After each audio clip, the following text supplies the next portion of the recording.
Hey, mompreneurs. I have been sick this week and it has sucked.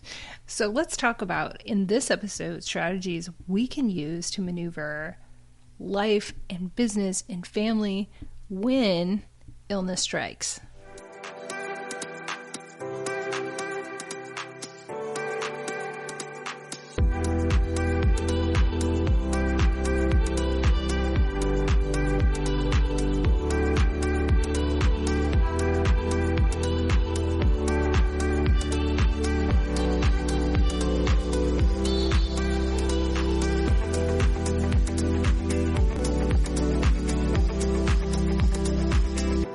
Welcome back to another episode of the Good Enough Mompreneur podcast. I don't know if you can hear it in my voice, but it's definitely not very strong today. I'm still recovering from getting sick and being sick all of this week. I had the unfortunate situation where I got sick and came down with a cold on Mother's Day. It was still a great day. It gave me the ultimate permission to do pretty much nothing. But it really made me think about how stressful it is when we get sick and how we still have to juggle family and business and work and deadlines. And so I wanted to talk about some strategies that I'm sure other mompreneurs out there can benefit from on how to manage it all when illness strikes. One, understanding the challenges that present themselves when we are sick or our children are sick or we have a sick family member. We're going to talk about prioritizing self-care. We're going to talk about how we manage our time when we're sick. We're going to talk about communication and boundaries when we're sick. We're going to talk about trying to be more flexible and adaptable. And we're going to talk about seeking professional support. So, let's dive in. So why is it so stressful for us when we get sick or one of the children gets sick? Let's just talk about the 500-pound gorilla in the room. And that is, I looked at a recent Gallup poll and it's just the facts that women juggle way more duties at home than men. It's just simply how it is. It is getting better over the years, but for whatever reason. I mean, for me personally, my children just prefer how I do a lot of things, not everything, and I try to be better about having my husband help. But I also want to be there for them, especially when they're sick, or I have a particular way about how I like certain things done, and I am very honest with myself about the fact that if I'm particular, then I have to figure that out and do it myself or just change my expectations. So, one of the reasons that things really stress us out when we're sick is that we just have more on our plate than our partners or our spouses. So that's just how it is. And we are then having to move through quicksand to manage childcare, manage productivity and deadlines. And then, just like my episode last Friday, the guilt starts creeping in. And one thing that is really profound in my life is there are just days when my children need a mental break or I need a mental break.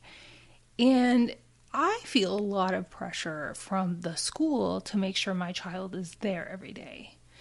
And even if they are legitimately sick, I feel a lot of pressure and a lot of guilt to make sure they're there. Even though this year my daughters have great teachers that are understanding.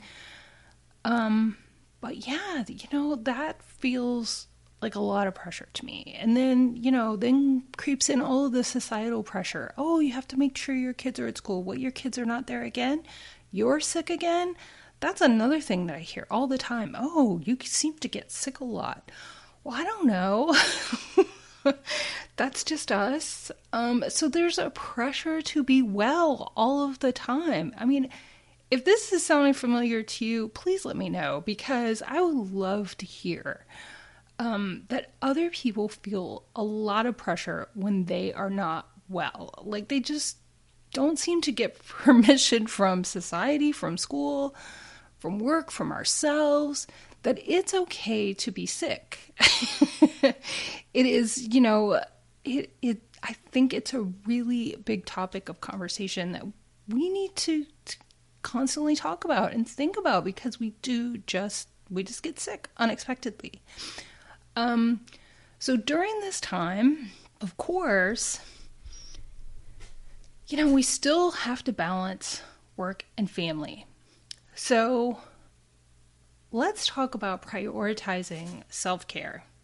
Like, stress, feeling that pressure is just going to enhance our illness. Not giving ourselves a break, just gonna enhance the illness.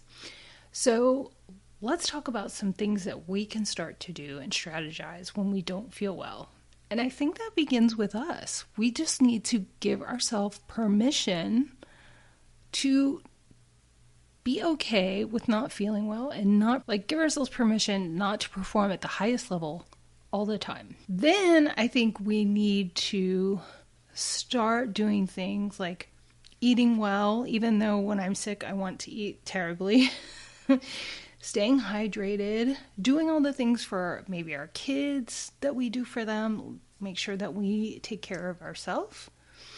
But then, if you need help, definitely start asking people to help you in your life that may be available. Make sure you're taking care of yourself, and then try to think of some things that maybe don't need to be done, and then maybe start asking people to help you out with some tasks that maybe someone else can do that you don't have to do. So that kind of goes into the next topic, which is managing your time and your energy when you're not feeling well, or your kids aren't feeling well and you have those extra tasks. One of the things that is really helpful that I just mentioned is identifying those tasks that can be delegated and prioritizing. Like, looking at what you wanted to get done had you been healthy or didn't have kids to manage, and narrowing it down to just a few things that if those things get done, you'll be satisfied, and maybe start to do some other things that I'm going to talk about in a minute. Like, block a little bit of time, create a realistic schedule for whenever your kids are sick or you're sick. Maybe have a game plan, like, okay, here's what we'll do, and here's the person that I call, and here is my alternate schedule. That could be a great idea. Definitely make sure that you're delegating, you're preserving your energy to get better if you're the one who's sick, or preserving your energy to help take care of family members who might be sick. So some of the things that maybe you can do is just look at your calendar. You can start texting people as early as possible to kind of get on board with helping you out.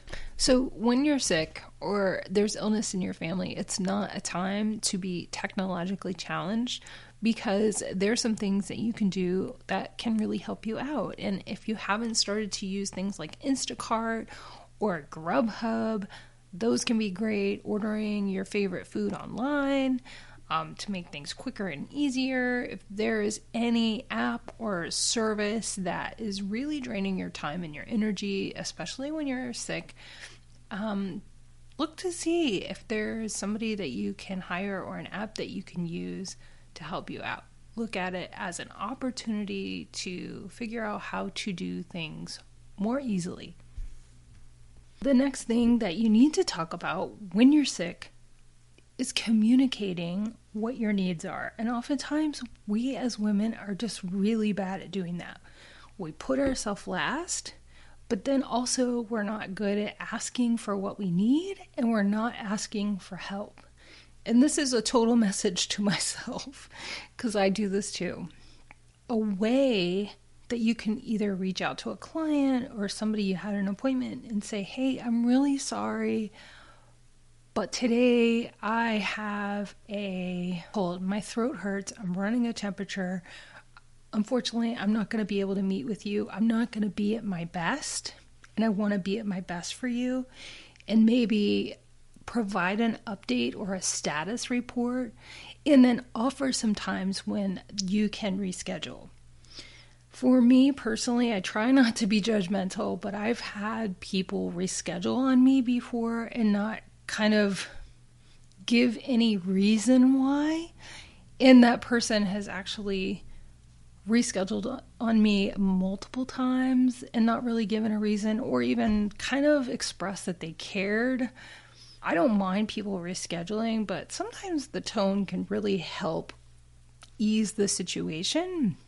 If you express your apologies and you kind of give a few details, you don't have to get too personal, but I think also just emphasizing that you really want to feel your best to be present for that meeting or that project, and giving somebody a status update. And if you need to reschedule, going ahead and providing a scheduling link or some alternative dates and times, that's always helpful. And so, I think so many people, especially since the pandemic, are understanding when you don't feel well. But I think that that's a really great way to approach it, is to really express your apologies and add some of those details that kind of convey that emotion with a sense that you're on it still, if you're working on a project or something, and then where, the next steps in the future once you're feeling better. Definitely just be transparent and, also communicate with your children. Like if they're upset that you can't go do something or whatnot, just make sure you communicate with them well. Or maybe it's a time to really work on your communication with your spouse on what it is that you would really appreciate help with. And sometimes I just have to take a moment and go, okay, what would be really great right now? And sometimes you just kind of quiet and ask yourself that question. You'll get an answer in your head. And that can be helpful to be able to communicate that. But sometimes, for me, it is really hard, and this next little topic that I want to talk about is to be more flexible and adaptable. And that really just comes from a trauma response on myself. I'm very hard on myself. I know we're our own worst critic, but really we need to be flexible and adaptable, especially during illness. I think we need to be this way all the time, but part of that flexibility and adaptability is just going, okay, it would have been really great had I gotten all of these 10 things done today, but I'm going to be okay with just 5. And really being okay with good enough, right? So in that situation, if you have backup childcare, if you have an assistant or somebody that can help you be more flexible and ask for help and communicate better, that is really what we need to do. And stop striving for the perfectionism and really just be okay with good enough, especially when we're sick. And in this final point, definitely seek professional help when we need it. And sometimes we're sick. We don't even want to take the time to go to the doctor. I know I really felt that way. We will whisk our kids away at a moment's notice if they need to go see the doctor. But especially for ourselves, it's kind of like, we'll let it linger longer. Try to be in tune with what's going on with you. And let's say your temperature is escalating or your symptoms are not getting any better. Just really try to be cognizant of when you need to seek a doctor's assistance or a therapist, or you have a coach or someone that you need to reach out with. And let's say maybe you've gone to the doctor, but you're feeling really stressed and you're feeling guilty just for being sick. I know people who do that. I feel that way. I get so mad at myself. I'm like, I cannot believe I'm sick, and I can tend to feel like I'm never ever going to be better again. Let me know if that's resonating with you. But yeah, I guess, want to encourage, if there's any other mompreneur out there who's not feeling well, who's having health challenges, remember these 6 things. Once, we have to understand why we are so stressed out when either we're sick or somebody in our family is sick. We simply have more on our plate. Not that that's right or wrong, but that's why we're feeling so much stress. 2, we need to prioritize ourselves and taking care of ourselves, because when we don't do that, we can't serve anybody else. Number 3, when it comes to stressful situations like illness, we have to be really careful about managing our time and our energy especially. So 4, we need to communicate our boundaries. We need to communicate how we're feeling. When we're sick is really not the time to try to please everybody at all. 5, try to be more flexible and adaptable. It's okay for things not to be perfect. It's okay for all of the dishes not to be done. Fact. It's just dishes are my thing that I always stress about and drive me crazy. It's okay not to have all the laundry done, but it's good enough. Take care of yourself. And then recognize when you need to seek professional support from a doctor, from a coach, from a therapist. If you're feeling really guilty and sick, oh my gosh, that can just be such a double whammy. So I hope that you found all of those tips helpful. Prioritize yourself. May is Mental Health Awareness Month. Take care of yourself. I just want to encourage you to accept help when you need it and build a support system and be there for you as you try to navigate all things motherhood and business, hopefully without the perfectionism. So if you would like to reach out to me, you can definitely do that by going to mombusinesscoach.com. If you are looking to start or grow your business, you can reach out to me for either a 60-minute clarity session.